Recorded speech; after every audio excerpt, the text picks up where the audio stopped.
Bayangin kamu lagi ikut kuis di babak terakhir. Di hadapanmu sudah ada 3 pintu. Di balik salah satu pintu ada mobil, dan di balik 2 pintu lain ada kambing. Di situ kamu milih pintu pertama. Pembawa acara yang tahu letak mobil itu ngebuka pintu 3 yang ternyata berisi kambing. Lalu dia bilang, ini pilihan terakhirmu. Apa kamu mau milih pintu lain? Mungkin kamu mau ganti ke pintu 2? Jangan terburu-buru. Waktumu masih cukup sebelum kamu nentuin pilihan.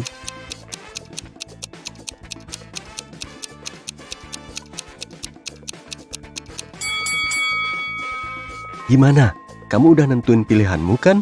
Inilah yang disebut dengan masalah Monty Hall, yang diambil dari nama pembawa acara permainan saat hal ini pertama kali ditemukan. Menurut para PhD dan ahli matematika, mengganti pilihan pintu nggak akan begitu ngaruh. Saat kamu milih pertama kali, peluangmu milih pintu yang ada mobilnya sebesar 1:3. Pintu manapun yang kamu pilih, peluangnya sama besar. Setelah pembawa acara ngebuka salah satu pintu, peluangmu milih pintu yang ada mobilnya jadi 50:50. Tapi saat Marilyn Vosavang, wanita super jenius ber-IQ 228 ini diberi pertanyaan yang sama di kolom minggunya pada tahun 1990, dia bilang, ya, kamu harus milih pintu lain. Pintu pertama berpeluang 1/3, tapi pintu kedua berpeluang 2/3. Tanggapannya menimbulkan banyak komentar negatif. Vosavang langsung mendapat ribuan surat kebencian yang 90% diantaranya mengatakan kalau dia salah besar dan gak tahu apa-apa soal matematika dasar. Bahkan banyak matematikawan dan PhD juga menyuratinya. Marilyn menanggapi dengan menulis begini, peluang menang 1/3 di pilihan pertama gak bisa naik jadi setengah. Kalau kamu masih ngeyel dan ngerasa probabilitasnya akan berubah setelah pintu kedua dibuka, coba pikirkan semua kemungkinan skenario yang ada. Ada 3 pintu, dan mobil itu bisa ada di balik pintu manapun dengan peluang yang sama. Jadi, 3 skenario punya peluang yang sama. Mobil tadi ditaruh di balik pintu pertama, di balik pintu kedua, dan di balik pintu ketiga. Semisal di situ ada 2 pemain. Pemain satu langsung ngubah pilihannya setelah tahu salah satu pintu berisi kambing. Tapi pemain kedua nggak mengubah pilihannya. Lalu, gimana kelanjutan dari masing-masing contoh ini? Semisal, mobil itu berada di balik pintu pertama dan kedua pemain milih pintu pertama. Lalu, si pembawa acara ngebuka salah satu pintu yang masih ketutup. Dan tadi disebutkan ada 2 kambing di antara 3 pintu. Pemain satu akan ganti milih pintu dan pemain 2 tetap milih pintu yang sama. Maka, pemain kedua akan mendapat hadiah mobil. Profesor 1, Marilyn 0. Tapi, kita juga perlu mikirin 2 skenario lain. Saat ini, mobil itu berada di balik pintu 2 dan kedua pemain milih pintu pertama. Pembawa acara ngebuka pintu ketiga yang berisi kambing. Lalu, pemain pertama mengganti pilihannya dan menang. Sedangkan pemain 2 tetap milih pintu pertama, tapi kalah. 1 sama. Kemungkinan terakhir, mobil itu berada di balik pintu ketiga. Para pemain milih pintu pertama. Dan kali ini, pembawa acara ngebuka pintu kedua karena kambing kedua ada di pintu ini. Pemain pertama beralih ke pintu ketiga, lalu dia menang. Sedangkan pemain kedua tetap milih pintu pertama, tapi dia kalah. Jadi, pemain yang nggak mengganti pilihan cuma menang 1 kali saat dia milih pintu yang tepat dengan peluang 1/3. Pemain satu cuma kalah dalam 1 skenario saat dia langsung milih pintu yang tepat kemudian menggantinya. Tapi dia menang dalam 2 skenario lain saat mobil itu berada di balik salah satu dari 2 pintu lain. Vosavang ngusulin cara brilian lain untuk memodifikasi masalah ini agar lebih jelas. Bayangin di situ nggak cuma ada 3 pintu, tapi ada 1 juta. Mobil tadi ada di balik salah satu pintu, dan kamu harus nentuin pilihan.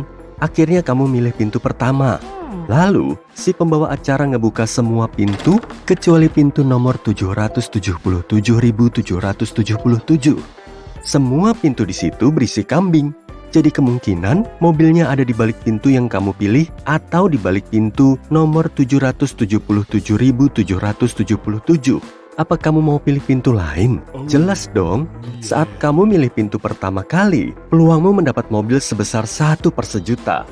Dan setelah kamu nentuin pilihan lain antara pintu 1 dan pintu 777.777, peluang yang kamu punya masih 1 per sejuta, tapi pintu nomor 777.777 telah mengakumulasi peluang dari semua pintu lain yang terbuka. Kasus dengan 3 pintu tadi juga sama, tapi nggak sejelas ini.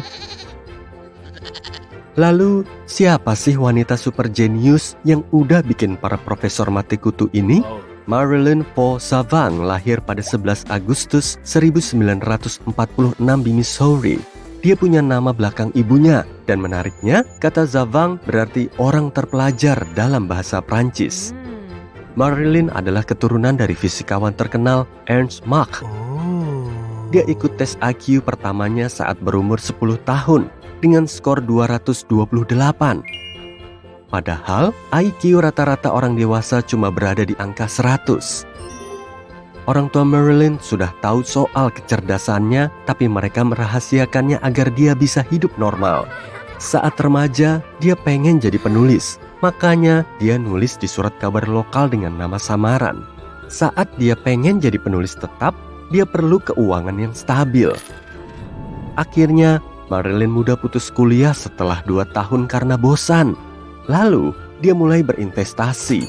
Dan 5 tahun kemudian, investasinya ini bisa memantapkan dirinya untuk bisa mendedikasikan diri sebagai penulis. Pada tahun 1985, buku rekor dunia Guinness mendapatkan informasi skor IQ Marilyn dari The Mega Society, sebuah komunitas yang berisi orang-orang super cerdas. Nama Marilyn Vo Savang mulai dikenal dan dia menerima banyak perhatian media. Majalah Parade juga menulis artikel tentang dia. Sampai-sampai mereka nawarin dia untuk nulis kolomnya sendiri. Tanpa babi bu, Marilyn pun memanfaatkan kesempatan ini. Dia bikin kolom Ask Marilyn untuk menjawab berbagai pertanyaan rumit, mecahin teka-teki, dan menerbitkannya sendiri. Disinilah dia ngasih jawaban terkenalnya pada masalah Monty Hall tadi. Tapi nggak cuma itu aja masalah kontroversial yang bisa dia pecahin. Masih ada satu lagi. Ada penjaga toko yang bilang dia punya 2 anjing beagle baru, tapi dia nggak tahu jenis kelaminnya. Padahal dia cuma pengen anjing yang jantan. Lalu dia minta orang lain untuk mandiin kedua anjingnya. Ternyata minimal salah satu anjing itu berjenis kelamin jantan. Berapa peluang anjing yang satunya juga jantan? Coba pikirin baik-baik.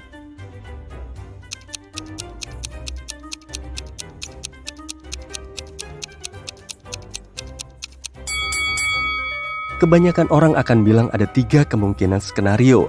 2 beagle itu berjenis kelamin jantan, 2 betina, atau 1 jantan dan 1 betina. Karena salah satu anjing itu jantan, maka tinggal ada 2 pilihan, yaitu 2 jantan atau 1 jantan dan 1 betina.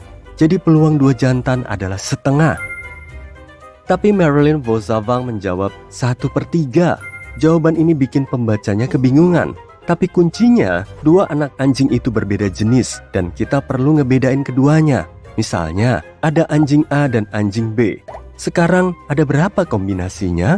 Keduanya betina, 1. Keduanya jantan, 2. Lalu A adalah jantan dan B adalah betina, 3. Dan terakhir, A adalah betina dan B adalah pejantan, 4.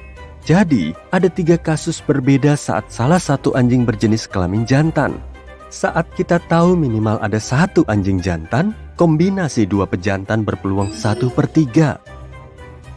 Selama lebih dari 35 tahun mecahin ribuan teka-teki dari para pembacanya, Vo Savang cuma ngelakuin 2 kesalahan. Dan dia juga ngejelasin masalah ini di kolomnya. Saat ini, Vo Savang telah berusia 76 tahun dan dia masih nulis kolom Ask Marilyn-nya. Kalau kamu tertarik, baca sendiri aja ya.